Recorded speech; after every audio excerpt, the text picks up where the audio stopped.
Hello students, तो चलिए आज हम लोग शुरुआत करते हैं क्लास 10 के एक्सरसाइज 6.3 के क्वेश्चन नंबर 3 का, जो कि है diagonals AC and BD of a trapezium ABCD with AB parallel to DC intersect each other at the point O।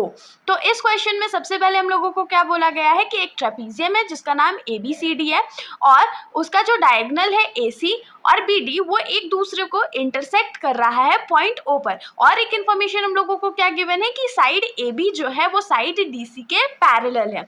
Using a similarity criterion for two triangles show that AO by OC is equals to OB by OD। तो इस question में हम लोगों को क्या बोला गया है कि सिमिलैरिटी क्राइटेरिया का यूज करके हम लोगों को ये प्रूव करके दिखाना है कि AO बाई OC जो है वो OB बाई OD के रेशियो के बराबर होगा। तो देखिए, इस क्वेश्चन को हमने पिछले एक्सरसाइज में भी करा था, लेकिन तब हमने थेल्स थ्योरम का यूज करा था। इस बार हम लोग सिमिलैरिटी क्राइटेरियन का यूज करेंगे और किसी भी क्वेश्चन को सॉल्व करने के लिए सबसे पहले हम लोगों को क्या करना होता है, तो फिगर ड्रॉ करना होता है। तो चलिए हम लोग फिगर ड्रॉ कर लेते हैं। तो क्योंकि हम लोगों को एक ट्रेपीजियम बोला गया है तो हम लोग एक ट्रेपीजियम का फिगर ड्रॉ करते हैं और नेमिंग उसका ABCD बोला गया, तो मान लीजिए ये हमारा साइड ABC और D ये नेमिंग है। और जो डायगोनल्स है वो एक दूसरे को इंटरसेक्ट कर रहे हैं, तो इंटरसेक्ट करा देते हैं हम लोग at point O। Point O पे इंटरसेक्ट करा, ये हम लोग को बोला गया था। और क्या बोला गया था कि साइड AB जो है, मतलब ये वाला जो साइड है वो साइड DC के पैरेलल है, तो ये दोनों आपस में पैरेलल हो गया। होप सो आप लोगों को इतना समझ में आया होगा। तो अब हम लोग इसको प्रूव करेंगे कैसे। तो देखिए हम लोग क्या करते हैं, सबसे पहले तो हम लोग के पास जो कॉमन सेंस है वो हम लोग लगाएंगे। तो क्या कॉमन सेंस है भाई, तो देखिए अगर हम लोगों को बोला जाए कि AB जो है वो DC के पैरेलल है, तो अगर हम लोग AC को ट्रांसवर्सल अज्यूम करें तो यहाँ पर से अल्टरनेट इंटीरियर प्रॉपर्टी के हिसाब से ये एंगल इसके बराबर हो जाएगा, क्योंकि ये दोनों अल्टरनेट इंटीरियर एंगल्स हैं।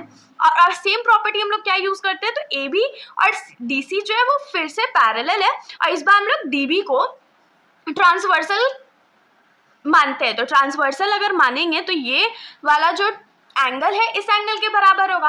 और अगर हम लोग ये प्रूव कर दें कि ये वाला ट्रायंगल और ये वाला ट्रायंगल, मतलब कि ट्रायंगल DCO जो है वो ट्रायंगल BAO के सिमिलर है, तब हम लोग सिंपली ये वाला रेशियो प्रूव कर सकते हैं। तो चलिए हम लोग लिखते हैं।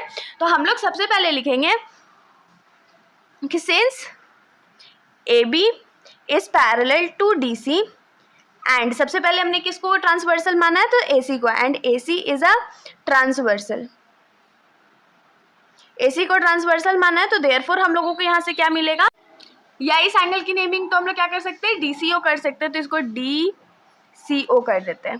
और ये किसके बराबर मिल गया है, तो OAB के बराबर। तो एंगल OAB, और इसका रीजन क्या लिखेंगे, तो alternate interior angles. Hope so इतना आप लोगों को समझ में आएगा। फिर से हम लोग क्या लिखेंगे कि सिंस AB जो है वो पैरेलल है DC के, एंड दिस टाइम कौन सा ट्रांसवर्सल है, तो BD जो है वो ट्रांसवर्सल है। तो BD इज अ ट्रांसवर्सल। इस बार हमने BD को ट्रांसवर्सल कंफर्म किया है। तो देयरफॉर हम लोग क्या लिख सकते हैं कि एंगल ODC जो है, या हम लोग क्या लिख सकते हैं, CDO भी लिख सकते हैं। तो एंगल CDO जो है वो किसके बराबर हो जाएगा, तो एंगल ABO के बराबर हो जाएगा। तो एंगल ABO, एंगल की नेमिंग आप लोगों को जो मन है आप लोग वो आराम से उसको कर सकते हो, अल्टरनेट इंटीरियर एंगल्स। इसका रीजन हमने लिख दिया। हम लोग इसको इक्वेशन नंबर 1 मान लेते हैं और इसको इक्वेशन नंबर 2 मान लेते हैं। अब हम लोग आते हैं इन दोनों ट्राइंगल पे। अगर इन दोनों ट्राइंगल्स को हम लोगों को सिमिलर प्रूफ करना है, तो सिमिलर प्रूफ करने के लिए हम लोगों को क्या करना पड़ेगा, तो सबसे पहले तो हम लोगों को ऐसे क्राइटेरियाज ढूंढने पड़ेंगे जिसके कारण हम लोग ये बोल पाएंगे कि ये दोनों जो है ट्रायंगल्स वो आपस में सिमिलर है। तो देखिए एक एंगल हम लोग को इक्वल मिला, दूसरा एंगल भी हम लोगों को दोनों में इक्वल मिल गया, तीसरा एंगल हम लोग क्या लिख सकते हैं, ये वाला जो एंगल होगा वो इस एंगल के इक्वल होगा। क्यों इक्वल होगा, तो वर्टिकली अपोजिट एंगल्स हैं। तो अब हम लोग लिखेंगे कि in triangle DOC and triangle BOA, इन दोनों ट्रायंगल में सबसे पहले हम लोगों को क्या मिला, तो हम लोग लिखेंगे angle DCO is equals to angle OAB। और इसका रीजन हम लोग क्या लिख सकते हैं, तो फ्रॉम इक्वेशन नंबर 1। उसके बाद दूसरा क्या लिखेंगे, तो angle CDO is equals to angle ABO। और इसका रीजन क्या लिखेंगे, तो फ्रॉम इक्वेशन नंबर 2। और थर्ड वाला हम लोग क्या लिखेंगे, तो ये वाला एंगल का नेमिंग करेंगे। तो क्योंकि सबसे पहले ट्रायंगल DOC के बारे में लिखा है हमने, DOC के बारे में, तो एंगल भी क्या हो जाएगा, angle DOC is equals to angle BOA। और इसका रीजन हम लोग क्या देने वाले हैं, तो वर्टिकली अपोजिट एंगल्स। ये हो गया। अब 3 एंगल्स हम लोगों को इक्वल मिल गया, तो हम लोग क्या लिख सकते हैं कि therefore by A similarity triangle DOC जो है वो सिमिलर है ट्राइंगल BOA के।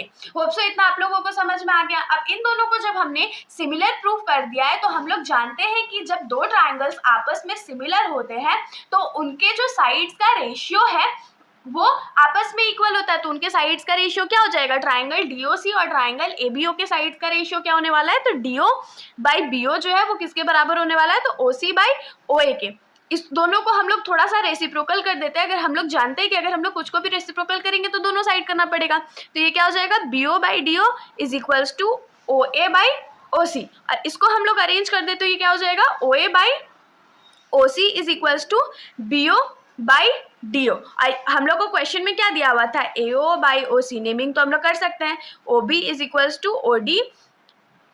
ये हमारा प्रूव हो गया, हम लोगों को यही प्रूव करना था। तो होप सो इसके साथ आप लोगों को सॉल्यूशन अच्छा लगा होगा। अगर आप लोगों को वीडियो अच्छी लगी तो वीडियो को लाइक करिएगा और मेरे चैनल को बिना सब्सक्राइब करे कहीं मत जाइएगा। Thank you.